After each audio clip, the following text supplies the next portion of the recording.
ਲੋਕ ਤਾਂ ਕਹਿੰਦੇ ਨੇ ਵੀ ਜਿੰਨਾ ਬਰੀਕ ਆਟਾ ਹੋਵੇ ਅੱਜ ਕੱਲ੍ਹ ਤੇ ਉਹ ਉਸ ਨੂੰ ਆਪਣਾ ਜੀਵਨ ਪੱਧਰ ਉੱਚਾ ਸਮਝਦੇ ਨੇ ਕਿ ਜਿਸ ਤਾਂ ਬੜਾ ਬਾਰੀਕ ਔਰ ਬੜਾ ਸਾਫ ਸੁਥਰਾ ਜਿਹਾ ਆਟਾ ਖਾਣਾ ਹੈ ਕਿ ਮੈਂ ਤਾਂ ਜੀ ਫੁਲਕਾ ਅਨਚੋਪੜਿਆ ਖਾਣਾ ਹੈ ਜੀ ਜਾਂ ਵਾਈਟ ਫੁਲਕਾ ਹੀ ਖਾਣਾ ਹੈ, ਕਹਿੰਦੇ ਸਟੇਟਸ ਸਿੰਬਲ ਕਹਿ ਸਕਦੇ ਹੋ, ਹੈਲਦੀ ਨਹੀਂ ਕਹਿ ਸਕਦੇ। ਸਰ ਬਿਮਾਰੀਆਂ ਦਾ ਘਰ ਹੈ, ਨੁਕਸਾਨ ਹੈ, ਉਹੀ ਤਾਂ ਬਿਮਾਰੀ ਪੈਦਾ ਕਰਦਾ। ਸਾਡੀਆਂ ਦੁਕਾਨਾਂ ਉਹੀ ਤਾਂ ਚਲਾਉਂਦੇ ਆ। ਸਾਡੀਆਂ ਔਰਤਾਂ ਨੇ ਜਿਹੜੀਆਂ ਉਹ ਤਾਂ ਪਹਿਲਾਂ ਆਟਾ ਛਾਣਦੀਆਂ ਨੇ, ਸ਼ੁਰੂ ਤੋਂ ਹੀ ਰਿਵਾਜ਼ ਚੱਲ ਆ ਰਿਹਾ। ਅੱਜ ਦੀ ਘੜੀ ਅਸੀਂ ਰੂਲਾਂ ਲਵਾ ਦਿੰਦੇ ਆ, ਕਣਕ ਦਾ ਉੱਪਰਲਾ ਹਿੱਸਾ ਤਾਂ ਅਸੀਂ ਉਤਾਰ ਹੀ ਦਿੰਦੇ ਆ, ਪਿੱਛੇ ਮੈਦਾ ਹੀ ਬਚਦਾ ਹੈਗਾ, ਉਹਨੂੰ ਛਾਣੋ ਜਾਂ ਨਾ ਛਾਣੋ ਚ ਕੁਝ ਨਿਕਲੇਗਾ ਨਹੀਂ, ਠੀਕ ਹੈ ਨਾ। ਤੇ ਇਸੇ ਲਈ ਫਿਰ ਕਿੰਨੇ ਬੰਦੇ ਹੈਗੇ, ਤੁਸੀਂ 100 ਬੰਦਿਆਂ ਦਾ ਸਰਵੇ ਕਰਕੇ ਦੇਖੋ, 100 ਦੇ ਵਿੱਚੋਂ 90 ਬੰਦੇ ਤੁਹਾਨੂੰ ਕਹਿਣਗੇ ਜੀ ਮੇਰਾ ਪੇਟ ਨਹੀਂ ਸਾਫ਼ ਹੁੰਦਾ। ਥੋੜੀ ਜਿਹੀ ਰੋਟੀ ਖਾ ਕੇ ਮੇਰਾ ਪੇਟ ਤਾਂ ਬੜਾ ਭਾਰਾ ਹੋ ਗਿਆ। ਜੇ ਅਗਨੀ ਬੜੀ ਠੰਡੀ ਹੈਗੀ ਹੈ ਤਾਂ ਉਹ ਖਾਣਾ ਤੁਸੀਂ ਥੋੜਾ ਜਿਹਾ ਵੀ ਖਾਓਗੇ ਤਾਂ ਉਹਨੇ ਕਹਿਣਾ ਨਹੀਂ ਮੈਂ ਹੋਰ ਹਜ਼ਮ ਹੀ ਨਹੀਂ ਕਰ ਪਾਉਂਗੀ। ਨਬਜ਼ ਦੇਖ ਕੇ ਵੀ ਪਤਾ ਲੱਗ ਜਾਂਦਾ ਜੀ ਕੁਝ। ਬਿਲਕੁਲ ਨਬਜ਼ ਦੇਖ ਕੇ। ਸਰ ਦੇਖੋ ਆਯੁਰਵੇਦ, ਅਗਰ ਤੁਸੀਂ ਆਯੁਰਵੇਦ ਟ੍ਰੀਟਮੈਂਟ ਕਰਵਾਉਣਾ ਹੈ ਤਾਂ ਤੁਹਾਨੂੰ ਵੈਦ ਨੂੰ ਪਤਾ ਹੀ ਹੋਣਾ ਚਾਹੀਦਾ ਕਿ ਵਾਤ ਪਿੱਤ ਕਫ ਕਿਹੜਾ ਇੰਬੈਲੈਂਸ ਹੈ, ਤਾਂ ਉਹ ਕਿੱਥੋਂ ਦੇਖੇਗਾ? ਨਾੜੀ ਤੋਂ ਦੇਖੇਗਾ। ਜੇਕਰ ਸਾਡੇ ਸਰੀਰ ਦੇ ਵਿੱਚ ਕੋਈ ਪ੍ਰੋਬਲਮ, ਕੋਈ ਸਮੱਸਿਆ, ਕੋਈ ਬਿਮਾਰੀ ਵੱਲ ਅਸੀਂ ਵੱਧ ਰਹੇ ਹੁੰਦੇ ਆ ਤਾਂ ਸਾਡਾ ਸਰੀਰ ਕੋਈ ਸੰਕੇਤ ਦਿੰਦਾ ਹੈ। ਗੱਲ ਇਹ ਹੈ ਕਿ ਤੁਸੀਂ ਉਹਨਾਂ ਸਿੰਪਟਮਸ ਨੂੰ ਇਗਨੋਰ ਕਰਦੇ ਹੋ ਜਾਂ ਉਹਨਾਂ ਸਿੰਪਟਮਸ ਨੂੰ ਜਲਦੀ ਦੇ ਨੇ ਪਕੜ ਕੇ ਤੁਸੀਂ ਆਪਣਾ ਟ੍ਰੀਟਮੈਂਟ ਜਾਂ ਉਹਦਾ ਡਾਇਗਨੋਸ ਕਰਵਾ ਲੈਂਦੇ ਹੋ। ਬਹੁਤ ਵਾਰੀ ਪੁੱਛਦੇ ਆ ਜੀ ਵਾਤ ਪਿੱਤ ਕਫ ਦੀ ਪਹਿਚਾਣ ਕੀ ਹੈ। ਵਾਤ ਪਿੱਤ ਕਫ ਨੂੰ ਤੁਸੀਂ ਉਹਨਾਂ ਦੇ ਗੁਣਾਂ ਤੋਂ ਪਹਿਚਾਣ ਸਕਦੇ ਹੋ। ਸਹੀ ਕਿਸਮ ਦਾ ਆਟਾ ਆ ਜਾਵੇ ਤਾਂ ਲਗਭਗ ਜਿਹੜੀਆਂ ਬਿਮਾਰੀਆਂ ਹਾਜ਼ਮੇ ਤੋਂ ਹੀ ਸ਼ੁਰੂ ਹੁੰਦੀਆਂ ਨੇ ਤੇ ਫਿਰ ਉਹ ਖਤਮ ਹੋ ਜਾਣਗੀਆਂ ਜੀ। ਸਤਿ ਸ਼੍ਰੀ ਅਕਾਲ ਜੀ, ਹਕੀਕਤ ਟੀਵੀ ਪੰਜਾਬੀ ਦੇਖ ਰਹੇ ਸਾਡੇ ਸਾਰੇ ਦਰਸ਼ਕਾਂ ਦਾ ਸਵਾਗਤ। ਮੈਂ ਹਾਂ ਕਾਸਿਫ ਫਾਰੂਕੀ। ਅੱਜ ਅਸੀਂ ਬੜਾ ਨਿਵੇਕਲਾ ਵਿਸ਼ਾ ਤੁਹਾਡੇ ਲਈ ਲੈ ਕੇ ਆਏ ਹਾਂ। ਵਿਸ਼ਾ ਹੈ ਕਿ ਕੀ ਸਾਡਾ ਸਰੀਰ ਕਿਸੇ ਬਿਮਾਰੀ ਤੋਂ ਪਹਿਲਾਂ ਕੋਈ ਸੰਕੇਤ, ਕੋਈ ਇਸ਼ਾਰੇ ਸਾਡੀ ਬਾਡੀ ਨੂੰ ਦਿੰਦਾ ਹੈ ਜਿਸ ਤੋਂ ਅਸੀਂ ਇਹ ਅੰਦਾਜ਼ਾ ਲਗਾ ਸਕੀਏ ਕਿ ਅਸੀਂ ਕਿਸੇ ਭਿਆਨਕ ਬਿਮਾਰੀ ਵੱਲ ਵੱਧ ਰਹੇ ਹਾਂ। ਇਹ ਮੈਨੂੰ ਫੋਨ ਕਈ ਵਾਰ ਇਸ ਵੀਡੀਓ ਨੂੰ ਬਣਾਉਣ ਦੇ ਲਈ ਬਹੁਤ ਸਾਰੇ ਫੋਨ ਕਾਲਸ ਮੈਨੂੰ ਆਏ, ਜਿਸ ਤੋਂ ਬਾਅਦ ਅਸੀਂ ਅੱਜ ਇਹ ਮੁੱਦਾ ਲੈ ਕੇ ਡਾਕਟਰ ਸੁਨੀਲ ਕੁਮਾਰ ਹੋਰਾਂ ਕੋਲ ਪਹੁੰਚੇ ਹਾਂ, ਜਿਹੜੇ ਕਿ ਸ੍ਰੀ ਰਵੀ ਸ਼ੰਕਰ ਹੋਰਾਂ ਨਾਲ ਕਾਫੀ ਲੰਮਾ ਸਮਾਂ ਕੈਂਪਾਂ ਦੇ ਵਿੱਚ ਔਰ ਉਹਨਾਂ ਦੇ ਨਾਲ ਰਹੇ ਨੇ। ਸੈਂਕੜੇ ਨਹੀਂ, ਹੁਣ ਤੱਕ ਅਨੇਕਾਂ ਜਿਹੜੇ ਅਸੀਂ ਕਹਿ ਸਕਦੇ ਹਾਂ ਸੈਂਕੜੇ ਤੋਂ ਵੀ ਜ਼ਿਆਦਾ ਮਰੀਜ਼ ਉਹ ਦੇਖ ਚੁੱਕੇ ਨੇ। ਉਹਨਾਂ ਦਾ ਤਜਰਬਾ ਕੀ ਹੈ, ਇਸ 'ਤੇ ਗੱਲਬਾਤ ਕਰਦੇ ਹਾਂ। ਡਾਕਟਰ ਸਾਹਿਬ ਇੱਕ ਵਾਰ ਫਿਰ ਬਹੁਤ ਬਹੁਤ ਸਵਾਗਤ ਹੈ ਜੀ ਹਕੀਕਤ ਟੀਵੀ ਪੰਜਾਬੀ 'ਤੇ। Thank you sir, thank you very much. Doctor ਸਾਹਿਬ, ਸਭ ਤੋਂ ਪਹਿਲਾਂ ਸਵਾਲ ਮੇਰਾ ਇਹ ਹੋਇਆ ਤੁਹਾਡੇ ਕੋਲੋਂ ਕਿ ਜਿਹੜਾ ਆਯੁਰਵੈਦ ਹੈ ਉਹ ਐਲੋਪੈਥੀ ਨਾਲੋਂ ਬਹੁਤ ਜ਼ਿਆਦਾ ਪੁਰਾਣਾ ਹੈ। ਜਿਸ ਵੇਲੇ ਐਲੋਪੈਥੀ ਦਾ ਨਾਮੋ ਨਿਸ਼ਾਨ ਨਹੀਂ ਸੀ, ਜਿਹੜੇ ਸਾਡੇ ਬਜ਼ੁਰਗ ਸੀ, ਸਾਡੇ ਦਾਦਿਆਂ ਦੇ ਪੜਦਾਦਿਆਂ ਦੇ ਨੱਕੜ ਦਾਦੇ ਜਿਹੜੇ ਫਾਰਮੂਲੇ ਯੂਜ਼ ਕਰਦੇ ਸੀ, ਜੇਕਰ ਉਹਨਾਂ ਨੂੰ ਸਰੀਰਕ ਤੌਰ 'ਤੇ ਕੋਈ ਸਮੱਸਿਆ ਆਉਂਦੀ ਸੀ ਤਾਂ ਉਸ ਵੇਲੇ ਆਯੁਰਵੇਦ ਦੇ ਮੁਤਾਬਕ ਅਸੀਂ ਆਪਣਾ ਟ੍ਰੀਟਮੈਂਟ, ਆਪਣਾ ਇਲਾਜ ਕਰਦੇ ਸੀ। ਸੋ ਫਿਰ ਇਸ ਤੋਂ ਪਹਿਲਾਂ ਕਿ ਅਸੀਂ ਅੱਗੇ ਵਧੀਏ ਵੀਡੀਓ ਨੂੰ, ਸਾਨੂੰ ਇਹ ਦੱਸੋ ਕਿ ਜੇਕਰ ਸਾਡੇ ਸਰੀਰ ਦੇ ਵਿੱਚ ਕੋਈ ਪ੍ਰੋਬਲਮ, ਕੋਈ ਸਮੱਸਿਆ, ਕੋਈ ਬਿਮਾਰੀ ਵੱਲ ਅਸੀਂ ਵੱਧ ਰਹੇ ਹੁੰਦੇ ਹਾਂ ਤਾਂ ਸਾਡਾ ਸਰੀਰ ਕੋਈ ਸੰਕੇਤ ਦਿੰਦਾ ਹੈ ਇਸ ਤਰ੍ਹਾਂ ਦੇ ਕੋਈ? ਸਰ ਬਿਲਕੁਲ, ਜਦੋਂ ਵੀ ਤੁਹਾਨੂੰ ਕੋਈ ਪ੍ਰੋਬਲਮ ਆਏਗੀ ਤਾਂ ਬੋਡੀ ਜਿਹੜੀ ਹੈ ਕੁਛ ਨਾ ਕੁਛ ਸਿੰਪਟਮਸ ਤੁਹਾਨੂੰ ਜ਼ਰੂਰ ਦਿਖਾਏਗੀ। ਇਹ ਨਹੀਂ ਹੁੰਦਾ ਕਿ ਬੋਡੀ ਤੁਹਾਨੂੰ ਸਿੰਪਟਮ ਨਾ ਦਿਖਾਵੇ। ਗੱਲ ਇਹ ਹੈ ਕਿ ਤੁਸੀਂ ਉਹਨਾਂ ਸਿੰਪਟਮਸ ਨੂੰ ਇਗਨੋਰ ਕਰਦੇ ਹੋ ਜਾਂ ਉਹਨਾਂ ਸਿੰਪਟਮਸ ਨੂੰ ਜਲਦੀ ਦੇ ਨੇ ਪਕੜ ਕੇ ਤੁਸੀਂ ਆਪਣਾ ਟ੍ਰੀਟਮੈਂਟ ਜਾਂ ਉਹਦਾ ਡਾਇਗਨੋਸ ਕਰਵਾ ਲੈਂਦੇ ਹੋ, ਠੀਕ ਹੈ। ਹੁਣ ਜਿੱਥੇ ਆਯੁਰਵੇਦ ਦੀ ਗੱਲ ਹੈ, ਆਫ ਕੋਰਸ ਆਯੁਰਵੇਦ ਜਿਹੜਾ ਹੈਗਾ ਉਹ ਸ੍ਰਿਸ਼ਟੀ ਦੇ ਮੁੱਢ ਤੋਂ ਹੀ ਕਹਿੰਦੇ ਆ ਕਿ ਬ੍ਰਹਮਾ ਜੀ ਦੇ ਮੁਖ ਤੋਂ ਪੈਦਾ ਹੋਇਆ ਆਯੁਰਵੇਦ, ਤੇ ਉਸ ਤੋਂ ਬਾਅਦ ਵੈਦ ਅਸ਼ਵਨੀ ਕੁਮਾਰ ਜੋ ਦੇਵਤਿਆਂ ਦੇ ਵੈਦ ਮੰਨੇ ਜਾਂਦੇ ਹੈਗੇ ਆ, ਇੱਦਾਂ ਅੱਗੇ ਅੱਗੇ ਵੱਧਦਾ ਹੋਇਆ ਅੱਜ ਪਬਲਿਕ ਦੇ ਵਿੱਚ ਆਯੁਰਵੇਦ ਹੈਗਾ। ਤਾਂ ਆਯੁਰਵੇਦ ਅਨੁਸਾਰ ਕੀ ਹੁੰਦਾ ਹੈਗਾ, ਜੋ ਸਾਡੀ ਹੈਲਥ ਹੈਗੀ ਆ ਉਹ ਕਿਸ ਤਰ੍ਹਾਂ ਹੁੰਦੀ ਹੈਗੀ ਹੈ। ਦੇਖੋ ਇਹ ਪੂਰੀ ਸ੍ਰਿਸ਼ਟੀ ਜਿਹੜੀ ਹੈਗੀ ਹੈ ਉਹ5 ਬੇਸਿਕ ਐਲੀਮੈਂਟਸ ਦੀ ਬਣੀ ਹੋਈ ਹੈ। ਪੰਜ ਮਹਾਭੂਤ ਜਿਹਨੂੰ ਅਸੀਂ ਕਹਿ ਦਿੰਦੇ ਹਾਂ, space, air, fire, water and ਅਰਥ। ਇਹ 5 ਬੇਸਿਕ ਐਲੀਮੈਂਟ ਹੈ, 5 ਤੱਤਾਂ ਦਾ ਬਣੀ ਹੋਈ ਹੈ ਨੇਚਰ ਹੈਗੀ ਹੈ, ਤੇ 5 ਤੱਤਾਂ ਦਾ ਬਣਿਆ ਹੋਇਆ ਇਹ ਸਰੀਰ ਹੈਗਾ, ਠੀਕ ਹੈ। ਤੇ ਇੰਨੇ 5 ਤੱਤਾਂ ਦੇ ਨਾਲ ਸਪੇਸ ਤੇ ਏਅਰ, ਇਹ ਦੋਨੋਂ ਮਿਲ ਕੇ ਵਾਤ ਦਾ ਨਿਰਮਾਣ ਕਰਦੇ ਹੈ, ਸਿਰਜਣ ਕਰਦੇ ਹੈ। ਆਪਣਾ ਅਗਨੀ ਔਰ ਜਲ, ਇਹ ਮਿਲ ਕੇ ਤੁਹਾਡਾ ਪਿੱਤ ਦਾ ਸਿਰਜਣ ਕਰਦੇ ਆ। ਜਲ ਤੇ ਪ੍ਰਿਥਵੀ ਤੱਤ ਇਹ ਮਿਲ ਕੇ ਕਫ ਦਾ ਸਿਰਜਣ ਕਰਦੇ ਆ। ਇਹ ਤਿੰਨ ਚੀਜ਼ਾਂ। ਹੁਣ ਸਵਾਲ ਇਹੀ ਹੈ ਜੀ ਕਿ ਵਾਤ ਕੀ ਹੁੰਦਾ ਹੈ, ਪਿੱਤ ਕੀ ਹੁੰਦੀ ਹੈ, ਕਫ ਕੀ ਹੁੰਦਾ, ਇਹ ਵੀ ਸਾਨੂੰ ਥੋੜਾ ਐਕਸਪਲੇਨ ਕਰ ਦਿਓ। ਬਹੁਤ ਸਾਰੇ ਦਰਸ਼ਕ ਨੂੰ ਇਹ ਕਹਿੰਦੇ ਸਾਨੂੰ ਪਤਾ ਹੀ ਨਹੀਂ ਹੈ ਕਿ ਵਾਤ, ਪਿੱਤ, ਕਫ ਇਹਨੂੰ ਕਿਸ ਨੂੰ ਕਹਿੰਦੇ ਨੇ। ਸਰ ਜਿਵੇਂ ਤੁਹਾਨੂੰ ਦੱਸਿਆ ਕਿ ਇਹ ਜਿਹੜੇ 5 ਤੱਤ ਦਾ ਸਰੀਰ ਹੈਗਾ, ਤਾਂ ਜਦੋਂ ਇਹਨਾਂ 5 ਤੱਤਾਂ ਨੂੰ ਅਸੀਂ ਦੇਖਦੇ ਹਾਂ ਕਿ ਆਕਾਸ਼ ਤੇ ਵਾਯੂ ਇਹ ਦੋਨੋਂ ਮਿਲ ਕੇ ਵਾਤ ਬਣਾਉਂਦੇ ਆ, ਠੀਕ ਹੈ। ਵਾਤ ਦਾ ਮੇਨ ਰੋਲ ਕੀ ਹੈ? ਵਾਤ ਨੂੰ ਪ੍ਰਧਾਨ ਦੋਸ਼ ਮੰਨਿਆ ਜਾਂਦਾ ਹੈਗਾ, ਬਾਕੀ ਸਾਰੇ ਜਿਹੜੇ ਦੋਸ਼ ਹੈਗੇ ਉਹਨਾਂ ਨੂੰ ਲੰਗੜੇ ਮੰਨਿਆ ਜਾਂਦਾ ਹੈ। ਆਯੁਰਵੇਦ ਦੇ ਵਿੱਚ ਇੱਕ ਸ਼ਲੋਕ ਆਉਂਦਾ, ਪਿੱਤ ਪੰਗੂ ਕਫ ਪੰਗੂ ਪੰਗਵੋ ਮਲ ਧਾਤਵਾ ਵਾਯੂ ਨਾ ਯਤਨ ਨਿਯੰਤੇ ਗਛੰਤੀ ਤਤਰ ਮੇਘਵਤ। ਪੰਗੂ ਕਹਿੰਦੇ ਆ ਲੰਗੜੇ ਨੂੰ ਕਿ ਪਿੱਤ ਕਫ ਧਾਤੂ ਸਭ ਲੰਗੜੇ ਹੈ, ਵਾਯੂ ਇਹਨਾਂ ਨੂੰ ਗਤੀਸ਼ੀਲ ਬਣਾਉਂਦਾ ਹੈ। ਤਾਂ ਵਾਯੂ ਜਿਹੜਾ ਹੈ ਉਹ ਪ੍ਰਧਾਨ ਦੋਸ਼ ਹੈਗਾ। ਅਗਰ ਤੁਸੀਂ ਵਾਯੂ ਨੂੰ ਕੰਟਰੋਲ 'ਚ ਰੱਖਦੇ ਹੈਗੇ ਹੋ ਤਾਂ ਤੁਹਾਡਾ ਸਰੀਰ ਜਿਹੜਾ ਹੈਗਾ ਉਹ ਹੈਲਦੀ ਰਹਿੰਦਾ ਹੈਗਾ, ਰਾਈਟ। ਤਾਂ ਇਹ ਵਾਤ ਪਿੱਤ ਕਫ ਜਿਹੜੇ ਹੈਗੇ ਆ, ਇਹ ਜਦੋਂ ਸਾਡੇ ਸਰੀਰ ਦਾ ਪੋਸ਼ਣ ਕਰਦੇ ਆ ਤਾਂ ਉਹਨੂੰ ਇਹਨਾਂ ਨੂੰ ਧਾਤੂ ਕਿਹਾ ਜਾਂਦਾ ਹੈ। ਜਦੋਂ ਸਾਡੇ ਸਰੀਰ 'ਚ ਇੰਬੈਲੈਂਸ ਹੋ ਕੇ ਕੋਈ ਪ੍ਰੋਬਲਮ ਕ੍ਰੀਏਟ ਕਰਦੇ ਆ ਤਾਂ ਅਸੀਂ ਇਹਨਾਂ ਨੂੰ ਦੋਸ਼ ਨਾਮ ਦਿੰਦੇ ਹੈਗੇ ਆ, ਠੀਕ ਹੈ। ਤਾਂ ਹੁਣ ਵਾਤ ਪਿੱਤ ਕਫ ਨੂੰ ਅਗਰ ਅਸੀਂ ਬਹੁਤ ਵਾਰੀ ਪੁੱਛਦੇ ਹਾਂ ਜੀ ਵਾਤ ਪਿੱਤ ਕਫ ਦੀ ਪਹਿਚਾਣ ਕੀ ਹੈ। ਵਾਤ ਪਿੱਤ ਕਫ ਨੂੰ ਤੁਸੀਂ ਉਹਨਾਂ ਦੇ ਗੁਣਾਂ ਤੋਂ ਪਹਿਚਾਣ ਸਕਦੇ ਹੋ, ਜਿਵੇਂ ਕਿ ਵਾਤ ਦਾ ਗੁਣ ਹੈਗਾ ਸ਼ੀਤਲਤਾ, ਰੂਖਸ਼ਤਾ, ਇਹ ਵਾਤ ਦਾ ਗੁਣ ਹੈਗਾ। ਪਿੱਤ ਦਾ ਗੁਣ ਹੈਗਾ ਊਸ਼ਨਤਾ, ਠੀਕ ਹੈ। ਔਰ ਕਫ ਦਾ ਗੁਣ ਹੈਗਾ ਭਾਰੀਪਨ ਲੈ ਕੇ ਆਉਣਾ। ਤਾਂ ਇਹਨਾਂ ਗੁਣਾਂ ਨੂੰ ਦੇਖ ਕੇ ਤੁਸੀਂ ਵਾਤ ਦਾ ਪਹਿਚਾਣ ਕਰ ਸਕਦੇ ਹੈਗੇ ਹੋ ਕਿ ਤੁਹਾਡੇ ਅੰਦਰ ਵਾਤ ਵਧਿਆ, ਪਿੱਤ ਵਧਿਆ ਜਾਂ ਕਫ ਵਧਿਆ ਹੈਗਾ। ਕੋਈ ਵੀ ਪ੍ਰੋਬਲਮ ਮਤਲਬ ਕਹਿ ਲਓ ਕਿ ਇੱਕੋ ਹੀ ਪ੍ਰੋਬਲਮ ਵਾਤ ਕਰਕੇ ਵੀ ਹੋ ਸਕਦੀ ਹੈ, ਪਿੱਤ ਕਰਕੇ ਵੀ ਹੋ ਸਕਦੀ ਹੈ, ਕਫ ਕਰਕੇ ਵੀ ਹੋ ਸਕਦੀ ਹੈ, ਠੀਕ ਹੈ। ਤਾਂ ਇਸ ਲਈ ਦੇਖਣਾ ਪਏਗਾ। ਜਦੋਂ ਮਾਫ ਕਰਨਾ ਤੁਹਾਨੂੰ ਵਿੱਚੋਂ ਰੋਕ ਰਿਹਾ ਮੈਂ, ਸੋ ਜਦੋਂ ਕਹਿੰਦੇ ਨੇ ਕਿ ਯਾਰ ਮੈਂ ਥੋੜੀ ਜਿਹੀ ਰੋਟੀ ਖਾ ਕੇ ਮੇਰਾ ਪੇਟ ਤਾਂ ਬੜਾ ਭਾਰਾ ਹੋ ਗਿਆ, ਤੇ ਫਿਰ ਉਸ ਨੂੰ ਸਮਝਿਆ ਜਾਵੇ ਕਿ ਭਾਰੀਪਨ ਦੀ ਤੁਸੀਂ ਜਿਹੜੀ ਡੈਫੀਨੇਸ਼ਨ ਦਿੱਤੀ ਹੈ। ਨਹੀਂ ਸਰ, ਉਹ ਭਾਰੀਪਨ ਕੀ ਹੋਇਆ ਕਿ ਤੁਹਾਡੇ ਅੰਦਰ ਜੋ ਅਗਨੀ ਸੀ, ਜਠਰ ਅਗਨੀ, ਜੋ ਸਟਮਕ ਹੁੰਦਾ ਹੈ, ਆਯੁਰਵੇਦ ਉਹਨੂੰ ਜਠਰ ਕਹਿੰਦਾ ਹੈਗਾ। ਤਾਂ ਜਠਰ ਅਗਨੀ, ਕਿਉਂਕਿ ਬੋਡੀ ਜਿਹੜੀ ਹੈ ਉਹ ਆਪਣਾ ਖਾਣਾ ਖੁਦ ਬਣਾ ਰਹੀ ਹੈ, ਤੁਸੀਂ ਉਸ ਨੂੰ ਕੁਝ ਇਨਗਰੀਡੀਐਂਟ ਦਿੱਤੇ, ਕੁਝ ਬੋਡੀ ਨੇ ਆਪਣੇ ਇਨਗਰੀਡੀਐਂਟ ਦਿੱਤੇ, ਤਾਂ ਉਹ ਅਗਨੀ ਕਿੰਨੀ ਕੁ ਪ੍ਰਜਵਲਿਤ ਸੀ ਉਹ ਮੈਟਰ ਕਰਦੀ ਹੈਗੀ ਹੈ। ਜੇ ਉਹ ਅਗਨੀ ਬੜੀ ਠੰਡੀ ਹੈਗੀ ਹੈ ਤਾਂ ਉਹ ਖਾਣਾ ਤੁਸੀਂ ਥੋੜ੍ਹਾ ਜਿਹਾ ਵੀ ਖਾਓਗੇ ਤਾਂ ਉਹਨੇ ਕਹਿਣਾ ਨਹੀਂ ਮੈਂ ਹੋਰ ਹਜ਼ਮ ਹੀ ਨਹੀਂ ਕਰ ਪਾਉਂਗੀ, ਤੇ ਇਸ ਲਈ ਉਹ ਫੁੱਲੇ ਫੁੱਲੇ ਪੇਟ ਨਜ਼ਰ ਆਏਗਾ। ਦੈਟ ਮੀਨਸ ਕਿ ਤੁਹਾਡੀ ਡਾਈਜੈਸ਼ਨ ਸਹੀ ਨਹੀਂ ਹੈ, ਉਹ ਭਾਰੀਪਨ ਨਹੀਂ ਹੈ। ਭਾਰੀਪਨ ਜੋ ਤੁਹਾਡੇ ਸਰੀਰ ਦੇ ਵਿੱਚ, ਜਿਵੇਂ ਜਿਹੜੇ ਕਫ ਪ੍ਰਕਿਰਤੀ ਦੇ ਲੋਕ ਹੁੰਦੇ ਆ, ਮੋਟੇ ਤਾਜ਼ੇ ਹੁੰਦੇ ਹੈਗੇ ਆ, ਉਹ ਬੜੇ ਇੰਟੈਲੀਜੈਂਟ ਲੋਕ ਹੁੰਦੇ ਹੈਗੇ, ਧਨੀ ਲੋਕ ਹੁੰਦੇ ਹੈਗੇ ਆ। ਬਾਤ ਪ੍ਰਕਿਰਤੀ ਦੇ ਲੋਕ ਸਿੰਗਲ ਹੱਡੀ ਹੁੰਦੇ ਆ, ਸੁੱਕੇ ਹੁੰਦੇ ਹੈਗੇ ਆ, ਉਹਨਾਂ ਨੂੰ ਡਿਸੀਜਨ ਮੇਕਿੰਗ ਪਾਵਰ ਹੀ ਨਹੀਂ ਹੁੰਦੀ। ਪਿੱਤ ਪ੍ਰਕਿਰਤੀ ਦੇ ਲੋਕ ਬੜੇ ਗੁੱਸੇ ਵਾਲੇ ਹੁੰਦੇ, ਸ਼ਾਰਟ ਟੈਂਪਰਡ ਹੁੰਦੇ ਆ, ਬਟ ਬਹੁਤ ਜ਼ਿਆਦਾ ਲੀਡਰਸ਼ਿਪ ਕੁਆਲਿਟੀ ਵਾਲੇ ਹੁੰਦੇ ਆ। ਤੇ ਇਸੇ ਤਰ੍ਹਾਂ ਜਦੋਂ ਅਸੀਂ ਇਹਨਾਂ ਪ੍ਰਕਿਰਤੀ ਨੂੰ ਦੇਖ ਕੇ ਸੌਰੀ ਥੋੜ੍ਹਾ ਜਿਹਾ ਟੌਪਿਕ ਇੱਦਾਂ ਦਾ ਹੋ ਗਿਆ, ਮੈਂ ਤੁਹਾਨੂੰ ਥੋੜ੍ਹਾ ਜਿਹਾ ਹੋਰ ਵਾਪਸ ਜਾ ਰਿਹਾ ਵਾਤ ਪਿੱਤ ਕਫ ਦੇ ਉੱਤੇ। ਵਾਤ ਪਿੱਤ ਕਫ ਜਿਹੜੇ ਦੋਸ਼ ਤੁਸੀਂ ਗੱਲ ਕਰ ਰਹੇ ਸੀ, ਇਹ ਸਾਡੀ ਬੋਡੀ ਦੇ ਵਿੱਚ 7 ਤਰ੍ਹਾਂ ਦੀ ਨੇਚਰ ਤਿਆਰ ਕਰਦੇ ਆ, ਠੀਕ ਹੈ। ਜੇ ਹੁਣ ਆਪਾਂ ਆਯੁਰਵੇਦ ਨੂੰ ਥੋੜਾ ਹੋਰ ਐਲੈਬੋਰੇਟ ਕਰਦੇ, 7 ਤਰ੍ਹਾਂ ਦੀ ਨੇਚਰ ਤਿਆਰ ਕਰਦੇ, ਵਾਤਜ ਪ੍ਰਕਿਰਤੀ, ਪਿੱਤਜ ਪ੍ਰਕਿਰਤੀ, ਕਫਜ ਪ੍ਰਕਿਰਤੀ। ਦੈਨ ਫਿਰ 2 ਦੋਸ਼ਾਂ ਦੀ ਬਣੀ ਹੋਈ ਪ੍ਰਕਿਰਤੀ, ਵਾਤਜ ਪਿੱਤਜ, ਪਿੱਤ ਕਫਜ, ਕਫ ਵਾਤਜ ਰੇਅਰ ਹੁੰਦੀ ਹੈ। ਸੰਨੀਪਾਤਜ, ਸੰਨੀਪਾਤਜ ਕਹਿੰਦੇ 3 ਦੋਸ਼ਾਂ ਦੀ ਮਿਲੀ ਜੁਲੀ ਪ੍ਰਕਿਰਤੀ। ਜਿਹੜੇ ਇਨਸਾਨ ਦੀ ਸੰਨੀਪਾਤਜ ਪ੍ਰਕਿਰਤੀ ਹੈ, ਮਤਲਬ 3 ਦੋਸ਼ਾਂ ਦੀ ਮਿਲੀ ਜੁਲੀ ਪ੍ਰਕਿਰਤੀ ਹੈ, ਉਹ ਬੰਦੇ ਬਿਮਾਰ ਨਹੀਂ ਹੁੰਦੇ। ਉਹ ਬੰਦੇ ਵੱਧ ਤੋਂ ਵੱਧ 15 ਮਿੰਟ 20 ਮਿੰਟ ਬਿਮਾਰ ਹੁੰਦੇ ਆ, ਰਿਕਵਰ ਕਰ ਜਾਂਦੇ, ਬਹੁਤ ਵਧੀਆ ਬੰਦੇ ਹੁੰਦੇ ਆ। ਵਾਤਜ ਪ੍ਰਕਿਰਤੀ ਦੇ ਲੋਕ ਮੈਕਸਿਮਮ ਬਿਮਾਰ ਹੁੰਦੇ ਆ, ਮੈਕਸਿਮਮ ਬਿਮਾਰ ਹੁੰਦੇ ਆ। ਉਹ ਸਿੰਗਲ ਹੱਡੀ ਪਹਿਚਾਣ ਕਿਵੇਂ ਕੀਤੀ ਜਾਵੇ ਸਰ? ਪਹਿਚਾਣ ਉਹਨਾਂ ਦੀ ਬੋਡੀ ਦੇਖ ਕੇ ਪਤਾ ਲੱਗ ਜਾਂਦੀ ਹੈ, ਨਾੜੀ ਦੇਖ ਕੇ ਪਤਾ ਲੱਗ ਜਾਂਦੀ ਹੈ, ਨਬਜ਼ ਜਦੋਂ ਦੇਖਦੇ ਆ, ਨਬਜ਼ ਦੇਖ ਕੇ ਵੀ ਪਤਾ ਲੱਗ ਜਾਂਦਾ ਜੀ ਕੁਝ? ਬਿਲਕੁਲ, ਨਬਜ਼ ਦੇਖ ਕੇ ਸਰ। ਦੇਖੋ ਆਯੁਰਵੇਦ, ਅਗਰ ਤੁਸੀਂ ਆਯੁਰਵੇਦ ਟ੍ਰੀਟਮੈਂਟ ਕਰਵਾਉਣਾ ਹੈ ਤਾਂ ਤੁਹਾਨੂੰ ਵੈਦ ਨੂੰ ਪਤਾ ਹੀ ਹੋਣਾ ਚਾਹੀਦਾ ਕਿ ਵਾਤ ਪਿੱਤ ਕਫ ਕਿਹੜਾ ਇੰਬੈਲੈਂਸ ਹੈ। ਤਾਂ ਉਹ ਕਿੱਥੋਂ ਦੇਖੇਗਾ? ਨਾੜੀ ਤੋਂ ਦੇਖੇਗਾ।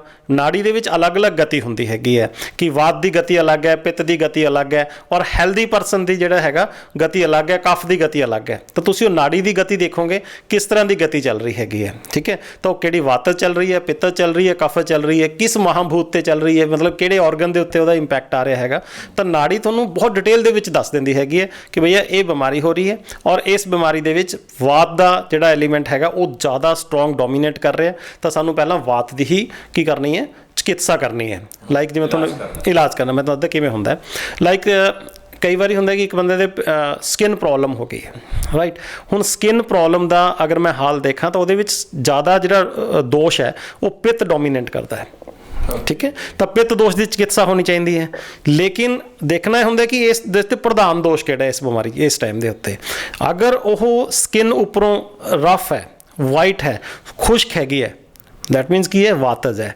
ਇਹ ਵਾਤਜ ਰੋਗ ਹੈਗਾ, ਪਿੱਤ ਤਾਂ ਹੈ ਹੀ ਹੈ, ਬਟ ਵਾਤਜ ਦੋਸ਼ ਕਰਕੇ ਇਹ ਸਕਿਨ ਪ੍ਰੋਬਲਮ ਹੋਈ ਹੈ। ਤਾਂ ਆਪਾਂ ਨੂੰ ਪਿੱਤ ਦੀ ਚਿਕਿਤਸਾ ਦੇ ਨਾਲ ਨਾਲ ਵਾਤ ਦੀ ਚਿਕਿਤਸਾ ਵੀ ਕਰਨੀ ਪਏਗੀ, ਠੀਕ ਹੈ। ਅਗਰ ਉਹ ਰੈੱਡ ਹੈ ਤਾਂ ਇਹਦਾ ਮਤਲਬ ਪਿੱਤ ਤਾਂ ਹੈ ਹੀ ਹੈ, ਪਰ ਪਿੱਤ ਦੀ ਹੀ ਪ੍ਰਧਾਨਤਾ ਹੈ ਇਸ ਦੋਸ਼ ਦੇ ਵਿੱਚ, ਤੁਹਾਨੂੰ ਪਿੱਤ ਦੀ ਚਿਕਿਤਸਾ ਕਰਨੀ ਪਏਗੀ, ਠੀਕ ਹੈ। ਇਸੇ ਤਰ੍ਹਾਂ ਅਗਰ ਉੱਥੇ ਜ਼ਿਆਦਾ ਸੋਜਿਸ਼ ਹੈ, ਦੈਟ ਮੀਨਸ ਕਫ ਵੀ ਵਧਿਆ ਹੋਇਆ, ਤਾਂ ਤੁਹਾਨੂੰ ਉਹ ਕਲੀਨਿਕਲੀ ਦੇਖਣਾ ਪਏਗਾ।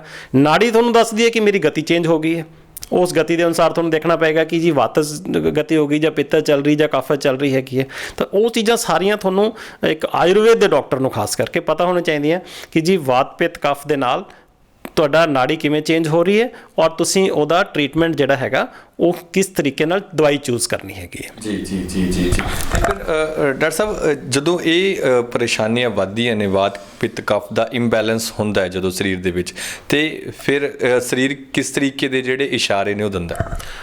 ਸਰ ਇਸ਼ਾਰੇ ਤਾਂ ਹੁਣ ਡਿਪੈਂਡ ਕਰਦੇ ਕਿ ਵਾਤ ਕਿੱਥੇ ਜਾ ਕੇ ਡਿਸਟਰਬ ਕਰ ਰਿਹਾ।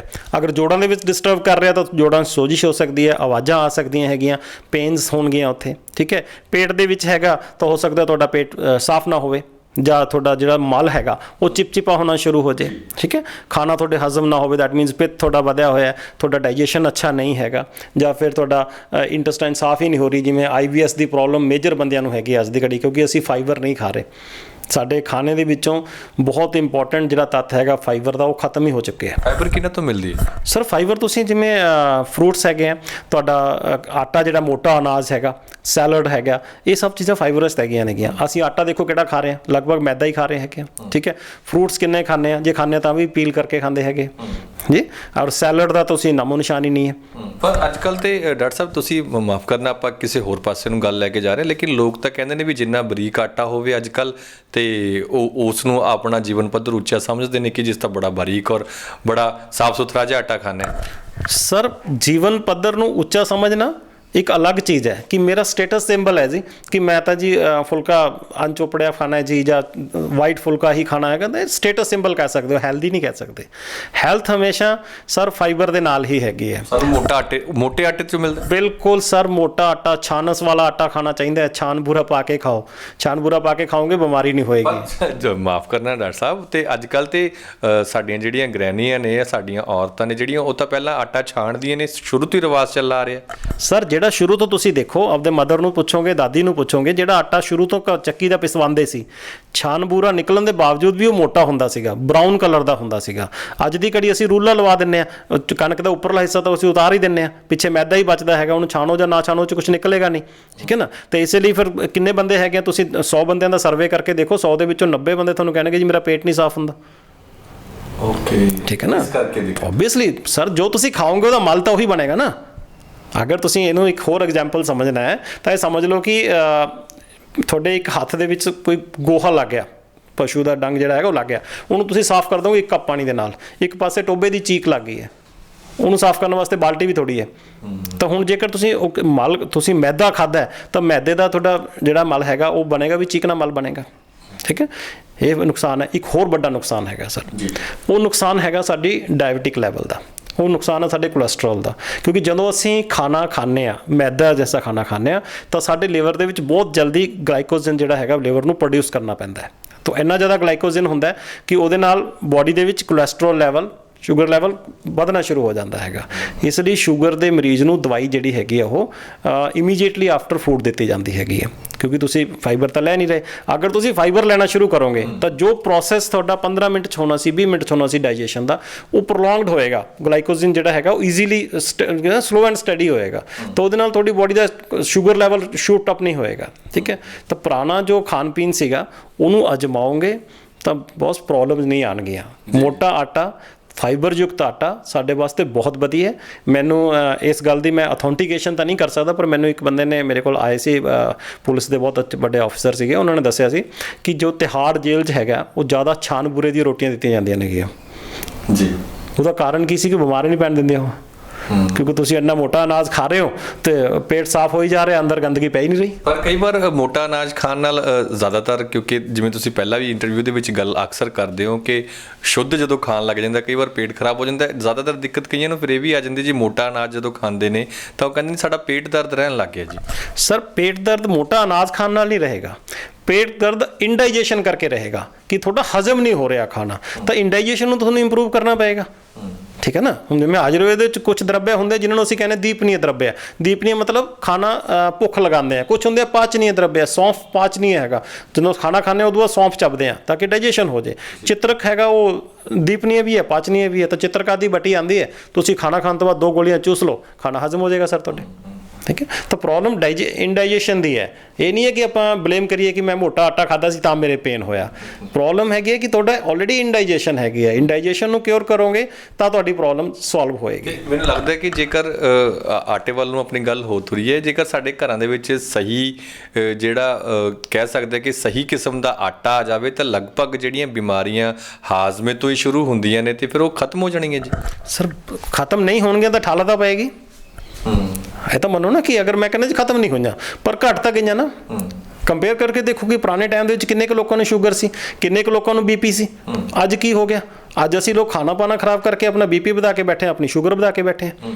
ਇਹ ਸਭ ਸਾਰੀ ਡਾਈਜੈਸ਼ਨ ਦੇ ਨਾਲ, ਸਾਡੇ ਫੂਡ ਦੇ ਨਾਲ ਹੀ ਤਾਂ ਰਿਲੇਟਿਡ ਪ੍ਰੋਬਲਮਸ ਹੈਗੀਆਂ ਨੇਗੀਆਂ। ਅਸੀਂ ਉਹਨਾਂ ਚੀਜ਼ਾਂ ਨੂੰ ਦੇਖ ਹੀ ਨਹੀਂ ਰਹੇ। ਅਸੀਂ ਆਪਣੇ ਫੂਡ ਨੂੰ ਦੇਖ ਹੀ ਨਹੀਂ ਰਹੇ ਕਿ ਸਾਡੀ ਫੂਡ ਕੁਆਲਿਟੀ ਕੀ ਹੈਗੀ ਹੈ।